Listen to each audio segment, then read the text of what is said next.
Irmãos, nós hoje vamos falar sobre desafios. Quem acha que gosta de desafios? Gonçalves gosta. Alguns eu gosto, outros nem por isso, não é? Irmãos, e durante toda a nossa vida nós somos desafiados a tomar decisões, é ou não é?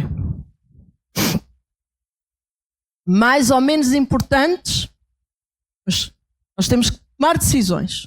Temos que decidir o que é que vamos vestir, o que é que vamos comer. Isto são as coisas menos importantes, é ou não é? Mas depois temos que tomar decisões muito importantes, não é? Nós temos que tomar decisões sobre onde é que vamos gastar o nosso dinheiro, como é que vamos gastar. Tudo isso são decisões importantes, não é? E as decisões que nós tomamos podem influenciar o nosso futuro. Que, por exemplo, se for nesta história de gastarmos dinheiro, se nós gastarmos muito, o nosso futuro fica um bocadinho apertado, é ou não é? Ou mesmo influenciar o futuro das pessoas que moram connosco, o habitam connosco. Quando tivemos que aceitar o desafio de vir para aqui, isso influenciou a vida dos nossos filhos. Eles também moram connosco. E afetou-nos, a decisão foi tomada, mas afetou toda a família. E isto acontece quando nós temos que tomar decisões, não é? Irmãos, e nós vamos falar sobre o povo de Israel. Irmãos, e quando eles saíram do Egito, eles só demoraram 2 anos a chegar à Terra Prometida. Certo? No final daqueles 2 anos, e durante esses 2 anos de caminhada, eles serviram, ou deveriam servir, para que eles serviriam de treinamento, digamos assim, para que eles tivessem confiança suficiente em Deus. Irmãos, eles viram a mão de Deus em todas e qualquer circunstância. Deus nunca os desamparou, de nenhum modo, e de alguma forma Ele sempre lhes trouxe o livramento. É ou não é? Eles saíram do Egito, eles, quando chegaram ao Mar Vermelho, atravessaram o Mar Vermelho, não é? Eles tiveram provisão de água, eles tiveram provisão de comida e tudo mais, não é? Tudo isto eles tiveram. E para quê? Olha, para que quando eles encontrassem um novo desafio, não é? Uma nova situação em que tivessem que aceitar que deveriam confiar em Deus, eles não tinham que ter dúvida. Eles já tinham recebido tanta coisa que quando eles enfrentassem uma nova situação, eles iam ter a certeza que Deus lhe daria a vitória. Não é? Mas, irmãos, não foi isso bem que aconteceu, mas nós já vamos ver. Quando o povo saiu do Egito, ele saiu do Egito com o quê? Com uma promessa, não foi? Ele saiu com a promessa que iriam possuir uma terra onde manava leite e mel. Certo? Foi essa a promessa que Deus lhes fez. Passados 2 anos, eles chegaram à tão desejada terra e Moisés relembra ao povo o que Deus lhes havia prometido, aquela terra. Era tão somente prosseguir e possuir. Mas o povo teve medo. E pede que sejam enviados espias, não é? Nós poderíamos ler em Deuteronômio 1:22, não é? Deus então diz a Moisés para que escolha um homem de cada tribo de Israel. Então 12 homens foram espiar a terra. Qualquer um de nós se lembra desta passagem, certo? E para os irmãos não dizerem que não vamos ler a Bíblia e vamos ler muito. Está bem? Números, vamos abrir a nossa Bíblia em Números.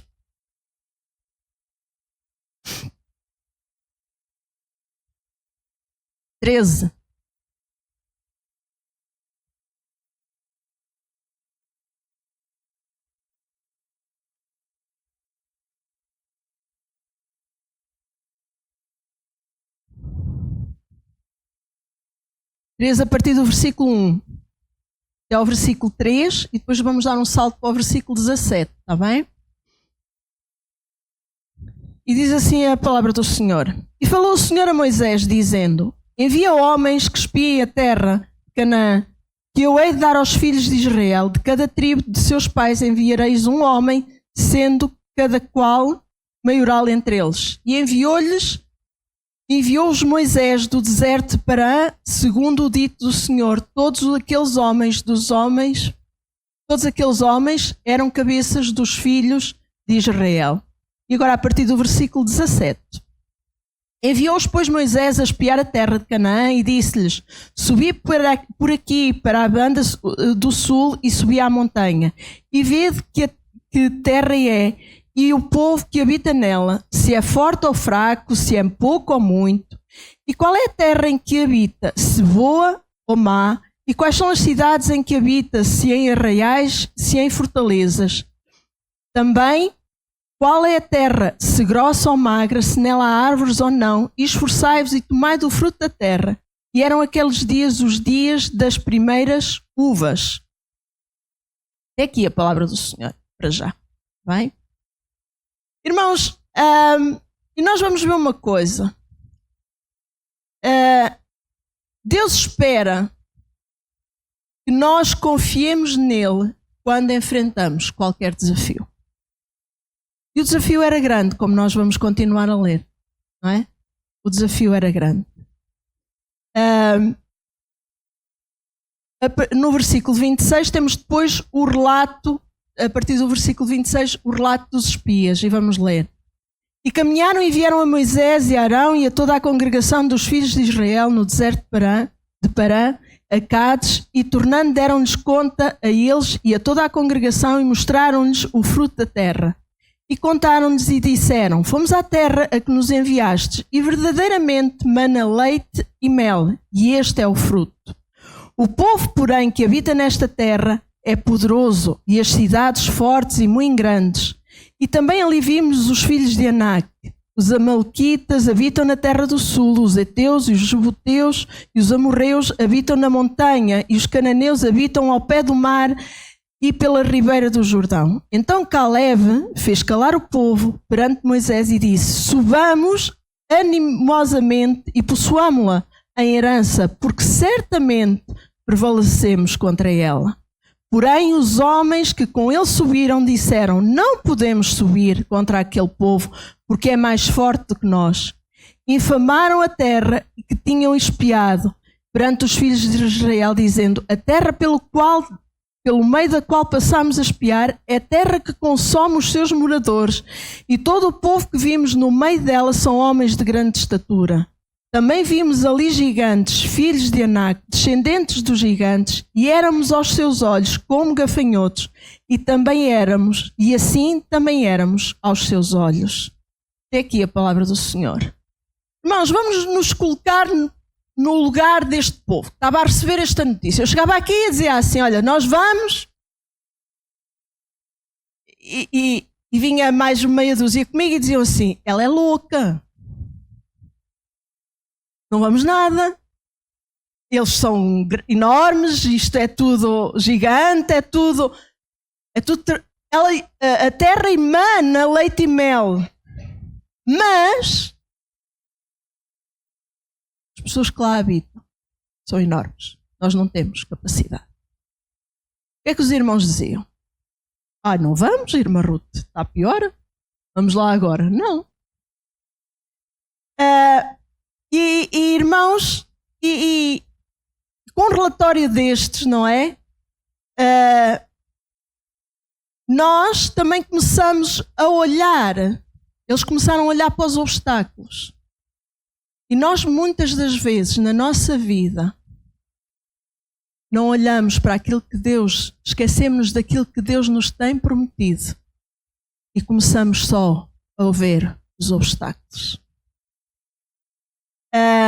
E nós caímos na nossa fraqueza e no nosso desânimo. Assim como este povo caiu no desânimo, nós também caímos. Porque começamos a dizer: é impossível, não há forma, não há meio. Para Deus não há impossíveis.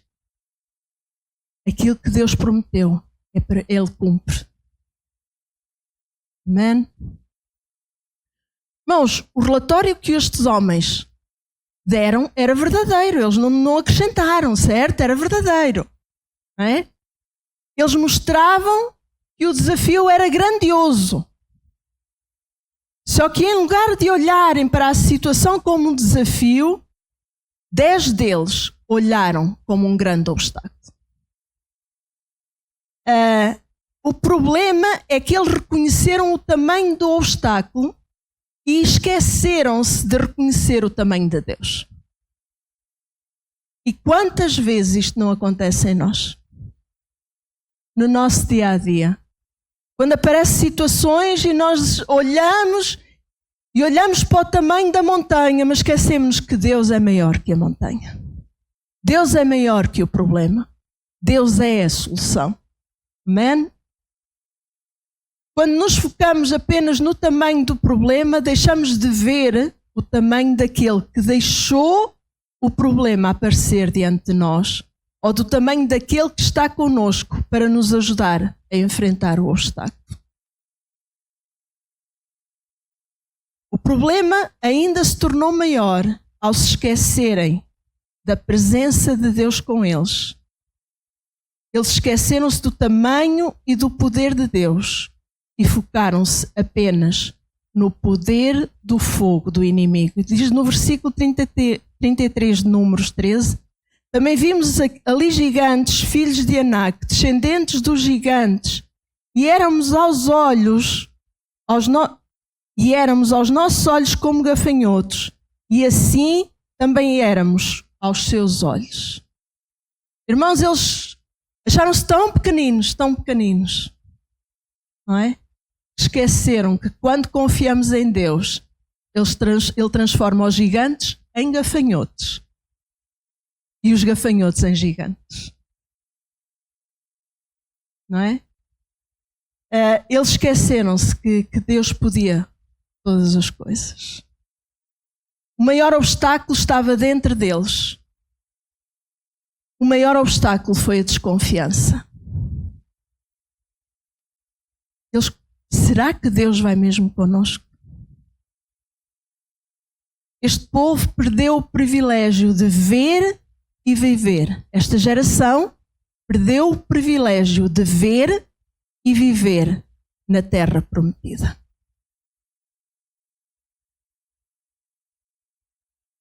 Mesmo depois do povo se ter alarmado com o resultado, Deus disse através de Moisés que iria com o povo. Diz lá em Deuteronômio 1:30, o Senhor vosso Deus que vai adiante de vós, por vós pelejará, conforme tudo fez convosco, diante dos vossos olhos no Egito.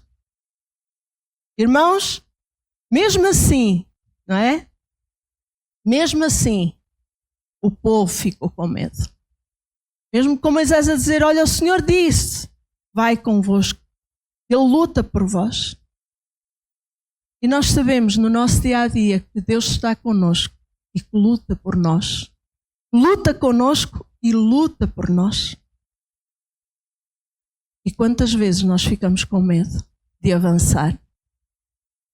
Josué e Caleb creram nisto, os outros não.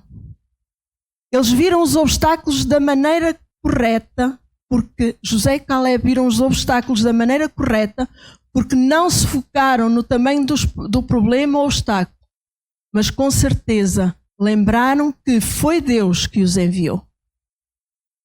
Se foi Ele quem prometeu que Ele lhes ia dar a terra, é Deus quem dará a forma de vencer. Se Deus te tem prometido alguma coisa para a tua vida, não duvides, pois é Ele que vai dar a forma de tu venceres. Amém? Ele é que vai dar a forma de tu venceres. Não é na tua capacidade, não é na minha capacidade. É com a graça, a misericórdia e a força dele. Amém? O povo esqueceu-se das lições do deserto, das histórias do deserto, mas estes dois homens não. E estes dois puderam prosseguir para a terra prometida, não é? Irmãos, deixem-me fazer uma pergunta. Quantos de nós estamos a viver uma situação de agonia?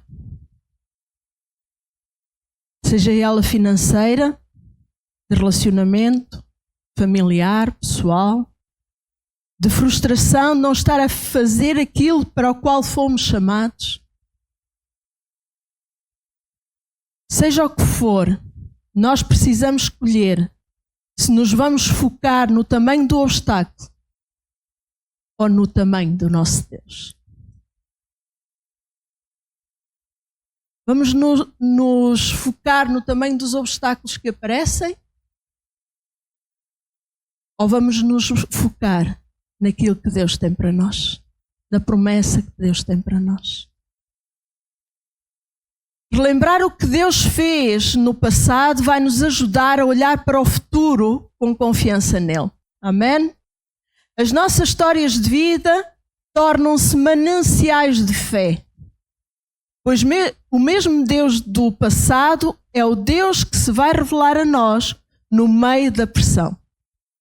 Irmãos, aquilo que Deus fez conosco, não é? Nós não devemos viver agarrados àquilo que Deus fez, mas nos devemos lembrar para não esquecer aquilo que Deus poderá fazer conosco. Vão perceber? Nós não temos que esquecer, não devemos viver agarrados. Lá é que é bom, lá é que foi bom. Não, lá foi bom, lá é bom, foi bom, mas Deus tem mais. Aquilo que nós passamos serve de lembrança para que nós possamos prosseguir, para que nós continuemos a ter fé, para que a nossa fé seja alimentada, porque aquilo que Deus fez, Ele vai continuar a fazer e vai fazer muito mais. Amém? Ele vai continuar a fazer e vai fazer muito mais. Em tempos de crise, deveremos permanecer no deserto ou queremos prosseguir para a terra prometida? Em tempos de dificuldade, vamos permanecer no deserto. Estamos ali a terra, mas aparece uma dificuldade e nós ficamos ali. Vamos ficar no deserto ou vamos dar um passo de fé e vamos entrar na terra prometida? Irmãos, o Deus da conquista tem sempre um plano de vitória para as nossas vidas. Amém? Vamos ler em Josué. Josué 6.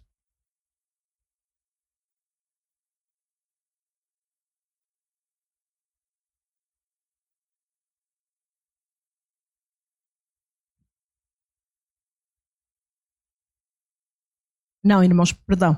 Josué 5. Depois já vamos ao 6, mas em primeiro é o 5, está bem? 5, 4. E vamos ver algumas coisas que Josué fez antes de prosseguir. Já passaram, não é? Passaram 40 anos. 40 anos passaram até nós chegarmos a esta fase, não é? Houve uma nova geração. Toda aquela geração teve que morrer. Uma geração nova encontrava-se às portas da terra prometida. E tudo isto foi aquilo que Deus mandou Josué executar para que eles pudessem ter acesso à terra prometida. E diz assim em Josué 5:4: e foi esta a causa porque Josué os circuncidou. Todo o povo que tinha saído do Egito, os varões, todos os homens de guerra, eram já mortos no deserto pelo caminho, depois de saírem do Egito. Porque todo o povo que saíra estava circuncidado, mas a nenhum do povo que nascera do deserto pelo caminho, depois de terem saído do Egito, haviam circuncidado.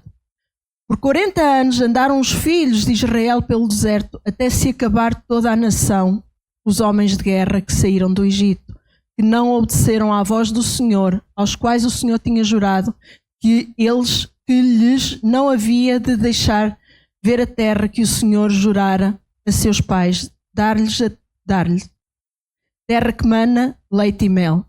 Porém, em seu lugar, pôs a seus filhos, a estes Josué circuncidou, porquanto estavam incircuncisos, porque os que não circuncidaram no caminho. E aconteceu que, acabando de os circuncidar, toda a nação ficaram no lugar do arraial, até que saíram. Disse mais o Senhor a Josué: hoje resolvi de sobre vós o opróbrio do Egito, pelo que o nome daquele lugar se chamou Gilgal, até o dia de hoje. E estando, pois, os filhos de Israel alojados em Gilgal, celebraram a Páscoa no dia 14 do mês à tarde, nas campinas de Jericó. E comeram do trigo da terra do ano antecedente ao outro dia depois da Páscoa. Pães asmos e espigas tostadas comeram no mesmo dia. E cessou o maná no dia seguinte, depois que comeram do trigo da terra do ano antecedente. E os filhos de Israel não tiveram mais maná, porém no mesmo ano comeram das novidades da terra de Canaã. Amém? Irmãos, 40 anos passaram, não é? Uma nova geração estava preparada para possuir a terra prometida, agora liderada por Josué, homem que Moisés tinha preparado para o substituir. Irmãos, e por mais absurdo que fosse as ordens que Josué dava, eles cumpriam fielmente. A circuncisão dias antes da batalha, e o povo obedecia, pois sabia que era Deus quem estava a mandar. Eles não precisavam temer, porque Deus era o Deus de conquista e sabia que o que era melhor para eles. Outro evento que foi que eles deixaram de receber o maná e passaram a comer da terra prometida. O maná era um dos símbolos do deserto. E Deus tem sempre o fim do deserto para nós. Amém? O maná era o alimento que eles receberam enquanto caminharam no deserto. Mas quando eles chegaram e estavam confiantes que iam entrar na terra prometida, o maná deixou de aparecer. Significava que eles iam deixar de estar no deserto. Eu não sei qual é o deserto que tu estás a passar. Mas uma coisa eu sei. Deus tem sempre o fim do deserto para a nossa vida.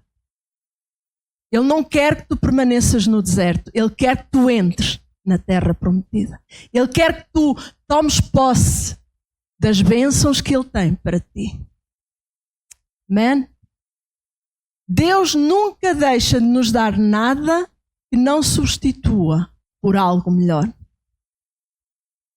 Eles deixaram de comer o maná, mas passaram a comer da terra prometida.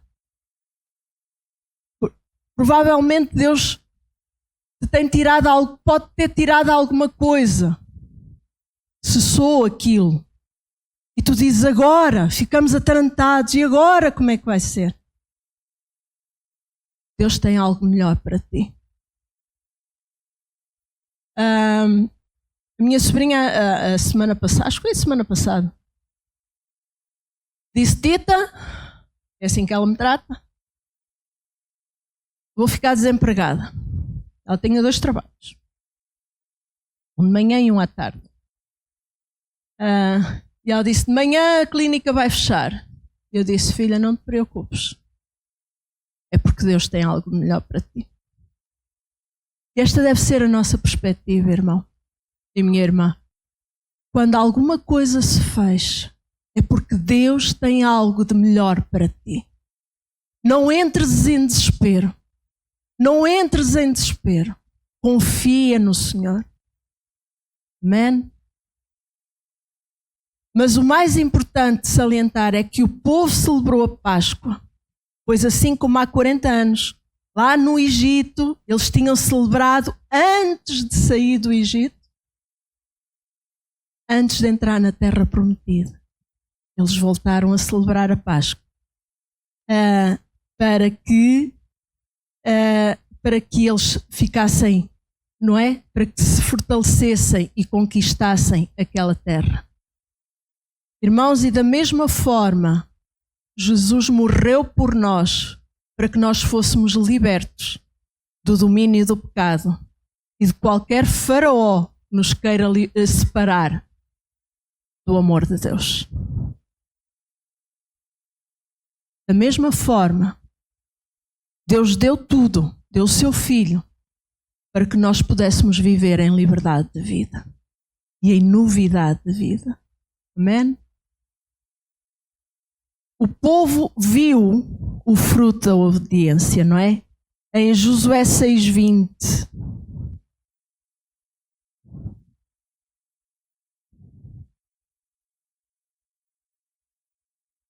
E diz: gritou, pois, o povo, tocando os sacerdotes as buzinas, e sucedeu que, ouvindo o povo o sonido da buzina, gritou o povo com grande grito. E o muro caiu abaixo, e o povo subiu à cidade, como cada qual em frente de si, e tomaram a cidade. Amém? Eles viram, não é? Eles viram que agora tinha chegado o dia, não é? As trombetas soaram e o povo gritou, não é? Eles não ficaram preocupados. Irmãos, aquele povo não ficou preocupado que, olha, quando o muro vai cair, o que é que vai acontecer? Eles não se preocuparam com isto. Eles simplesmente obedeceram. E nós muitas vezes, meus irmãos, nós ficamos muito preocupados. Quando Deus nos manda fazer alguma coisa e nós começamos a ver e diz, e agora aquilo vai acontecer e depois? Como é que vai ser? Deixa isso nas mãos de Deus. Amém? Eles não ficaram preocupados. E se eles encontrassem um exército 10 vezes mais forte que eles? Mas isso não foi uma preocupação para eles. Deus mandou. Deus mandou e eles fizeram. O que iria acontecer, sabem uma coisa? Era da responsabilidade de Deus. Deus não os tinha tirado do Egito para os deixar morrer à porta da terra prometida. Isto era fé. O autor do livro aos Hebreus diz que foi pela fé que as muralhas caíram. Foi pela fé, não é? Que as muralhas caíram.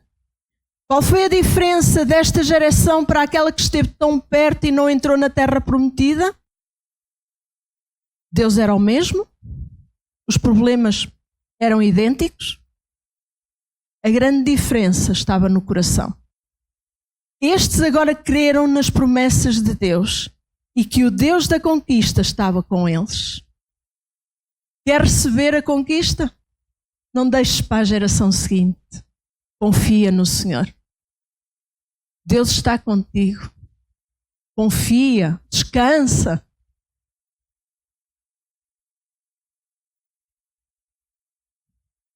O Deus da conquista tem sempre o plano da vitória para nos mostrar. Precisamos de paciência e agir pacientemente dentro daquilo que Ele nos mostrar. Nós queremos tudo para ontem. Eu sei, eu também quero. E se for possível, às vezes para anteontem. Vamos esperar no Senhor, irmãos. Vamos esperar, vamos confiar, vamos descansar. Porque Deus tem sempre o melhor para nós e tem a vitória para nós. E aquilo que Ele nos prometeu, Ele vai cumprir. Amém? Eu estou a concluir.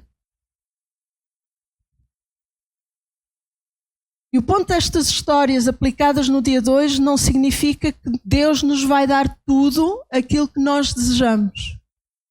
Porque até às vezes aquilo que nós desejamos não é o melhor para nós. Às vezes nós pedimos e pedimos e o Senhor diz, tu ainda não percebestes que isso não é o melhor? Aquilo que tu estás a pedir não é o melhor? Por isso é que eu não te dou? Não é? O ponto é qual é o obstáculo que nós precisamos de vencer e como é que nós o vamos vencer. Nós vamos nos deixar vencer ou vamos recorrer a Deus para encontrar o caminho da vitória?